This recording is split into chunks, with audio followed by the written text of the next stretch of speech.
Bising ah. Berapa duit raya anak-anak tahun ni? Dah kira?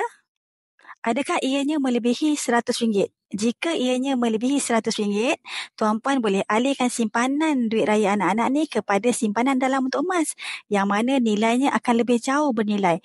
Memandangkan pakar menjangkakan harga emas bakal mencecah 710 segram, jadi ini adalah masa yang sangat sesuai untuk buka akaun Public Gold Junior buat mereka, dan ini adalah masa yang sesuai untuk alihkan simpanan emas sempena Hari Raya.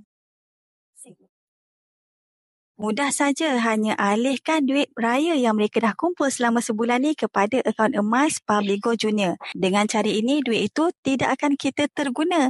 Dan dengan cara ini juga, kita dapat kumpul dan kekalkan simpanan selama bertahun-tahun. Dan ketiga, kita akan nikmati keuntungan atas kenaikan harga emas.